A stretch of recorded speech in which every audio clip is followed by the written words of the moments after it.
What's going on, guys? Welcome back to another video. In today's video, I'm going to be giving you my first impressions slash kind of review of Ubisoft's new game, Immortals Fenyx Rising. Now, this game was formerly known as Gods and Monsters, but before we get into my review slash first impressions, I have a couple of things for housekeeping that I want to get out of the way first. So the time of this recording, I have not finished the game. So what is said here might change, and if it does, I might go ahead and do a follow-up video or a full proper review. Now, I'm not going to be showing you too much footage. Most of the footage I'm going to be showing you is only from the first couple of hours of the game to avoid spoilers. However, I need to discuss the game, so I'm going to give you your spoiler warning now. If you really don't want to know anything about it, click out of the video. Make sure you leave a like first. And of course, as always, if you do like the video, please go ahead and leave a like, comment, and subscribe. But let's get into my first impressions of the game. I'm going to go ahead and show you some footage from my stream. All my information is down in the description below. But let's get into what I think so far of Immortals Fenyx Rising. So Immortals Fenyx Rising is one of Ubisoft's newest IPs in their long line of Assassin's Creed games, Far Cry games, and Tom Clancy games. It does differentiate itself from Ubi's other franchises by being vibrant, colourful, and a game that's full of humour and its own unique personality. Now, for me, first impressions are everything, and this game just did not start off on the right foot, as my first 15 minutes of the game were spent trying to set up a Uplay account. Oh, we have a new game today. Wowee! New games. Alright, let's fucking go. Please, what? What if I don't want to? Dude, I just want to fucking play the game. I don't need to connect to bullshit. Oh my god. I just want to play your fucking game, son. I just want to play your fucking game. It's on a disc. I don't give a shit about online fucking shit, man. Fuck. Alright, boys. We're in. We now made an online account for a single player game. Let's fucking go. There are also 3 versions of this game, each with different levels of content available to the player depending on which one you buy. There is a normal base version, which is the version that I have, which has cut quest content and items. There is also a deluxe edition, which has a little bit more than the base version, but not as much as the ultimate edition, and with the ultimate edition, you basically get everything on the table. Now, there are microtransactions in this game. However, at the time of this recording on the 4th of December, it has been confirmed that these microtransactions are for cosmetic items only. These cosmetic items only are also items that you can earn via playing the game. The microtransactions will have no impact on gameplay whatsoever. It's not a pay-to-win scenario. It's all items that you can go ahead and you can earn yourself in the game. So let's get into the story. So you play a character by the name of Fenyx. You are a mortal soldier who, through no fault of your own, are given the burden to rescue the imprisoned Greek gods and put an end to the evil titan Typhon. The story in this game is told in a unique narration style, with Zeus and Prometheus comically reporting the events that take place on the Golden Isle. More on the Golden Isle in a bit. So you, a mortal soldier, is thrust into this world of Greek mythology, tasked to save the world from Typhon, knowing that the heavy-hitting Greek gods like Zeus failed to do this. This is also told to you by a mysterious character who you later find out to be Hermes, the messenger god. Throughout this game and your interactions with all the different characters, who all have their own unique personalities, you can see that the game doesn't take itself too seriously, which in my opinion is a major plus. It allows a player to sit back and just enjoy the humorous moments. There are some jokes or lines that don't land, for sure, and that's always going to be the case because every joke is subjective. But there are also scenes where Prometheus and Zeus banter between each other, and these moments actually have me laughing out loud. Oh man. Just seeing them just fucking fly like that. Like Team Rocket. Love it. It's over. You can come out. No thanks. I'm good. There's nothing to worry about. If I had wanted to hurt you, I could just as easily come and stab you back there. True that.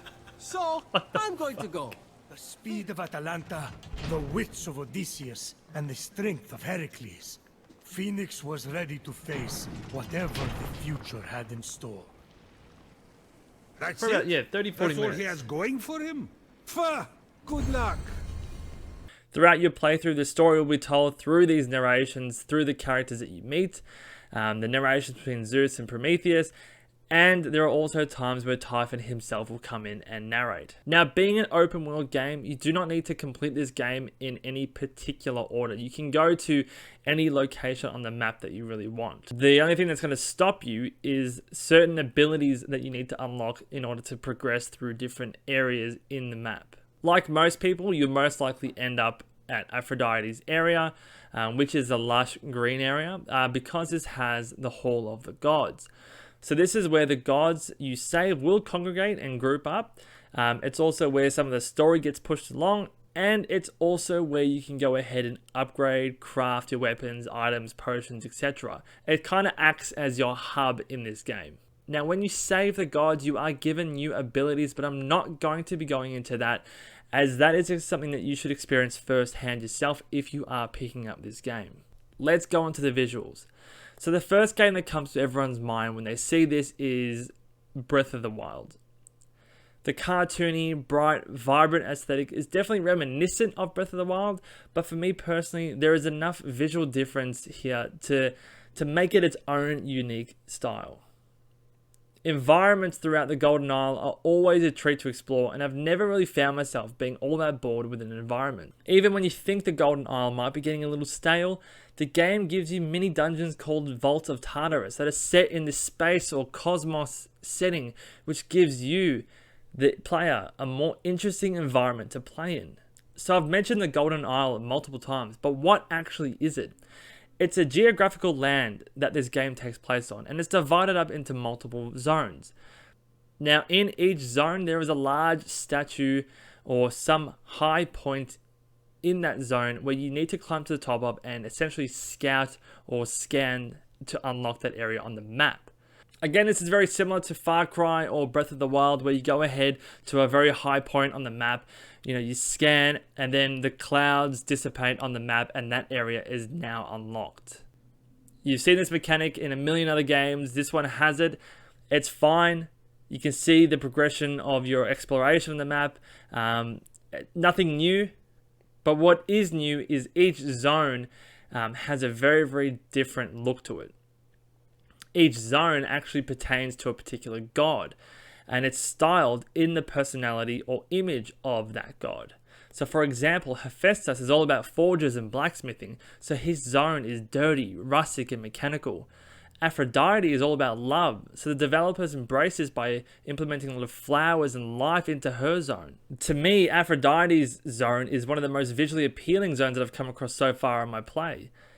Ares, being the god of war, has a zone that mimics a battle zone or a battlefield. Each zone is visually unique and lends itself to the personality of that particular god, which is great for the players. I found myself getting excited to find the next new god's area just to see how their environment differs from the last. Now, there is a fairly decent character customization menu. It's definitely not the most detailed I've seen, but it's interesting enough that it'll make you spend time in making your own unique character.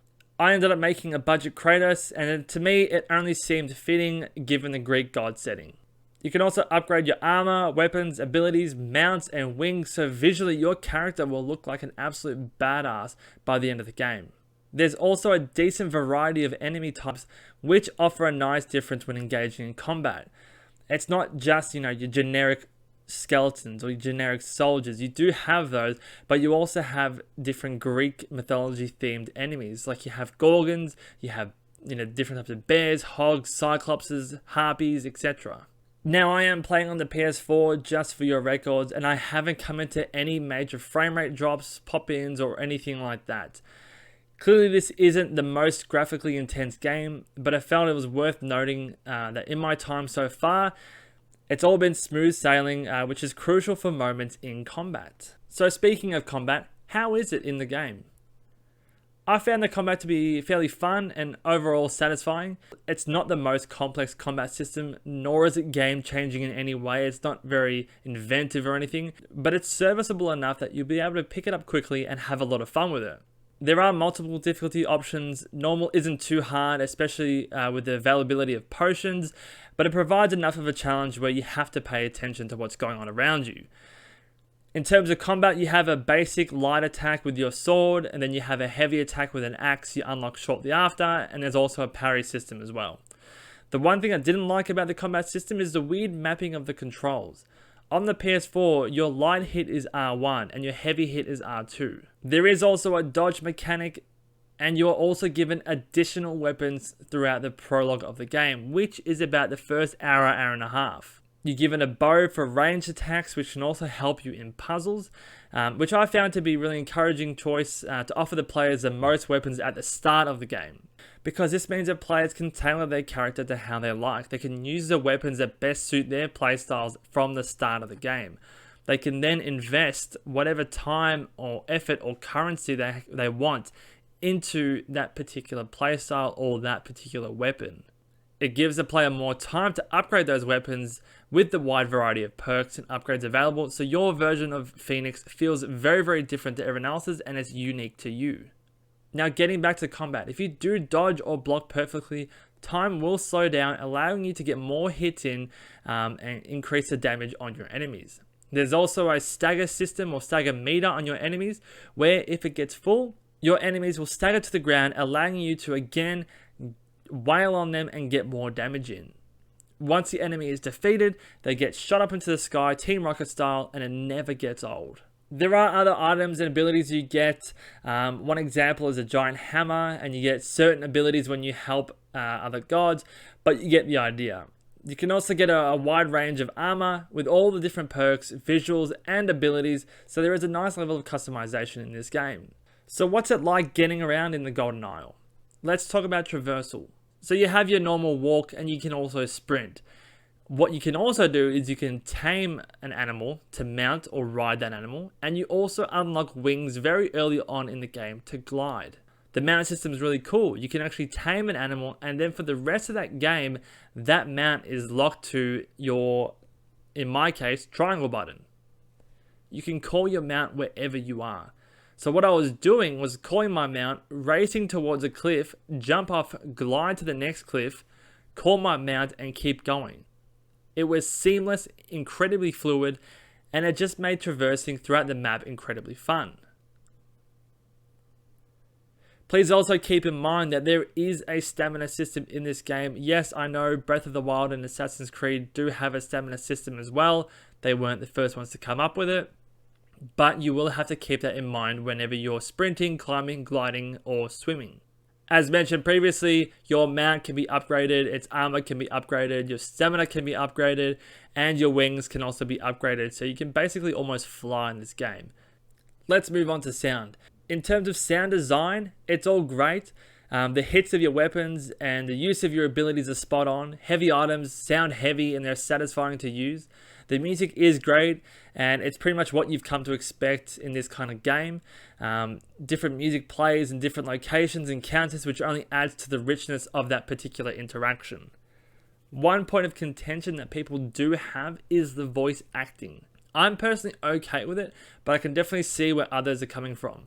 Now, the voice acting is perfectly okay, but it's the casting. What I mean by this is you meet Zeus, and the way he looks doesn't necessarily gel with the way he sounds. The voice acting can come across as slightly annoying at times, almost as if in some situations you don't really appreciate the severity of a world-ending cataclysmic event because of the poorly timed jokes or the sometimes annoying dialogue or acting. You need Does he my have help. constellations on his skin? Typhon is free. You once fought beside his allies, the Titans. Convince him to stand down. This doesn't happen all that often, but it is something that has come up in my playthrough. Just be aware that there are funny jokes, but there are also jokes that miss. Now, another point of contention that people might have in this game are its puzzles. Now, for me, they're perfectly fine, but the ones I have come across, they are very, very basic. Now, I have seen a few other playthroughs of people who are further along in the game than I am, but the puzzles don't particularly get any more interesting. It's a lot of shoot this, place this on that pressure plate, pull this here, move that there, etc. I think it fits well with the light-hearted tone of this game, but if you're really into puzzles and wanting a bit more of a head scratcher, you're not going to be finding it in this game.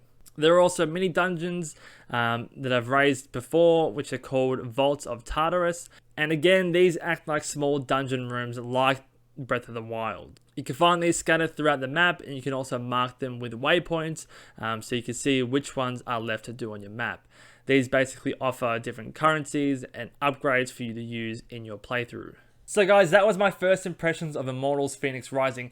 It's not a game without flaws or faults, that's for sure. The voice acting to me could be improved a little bit. The voice acting is fine, but the casting was a bit off in my opinion. And there are some small things that can be improved. That's just with most games anyway.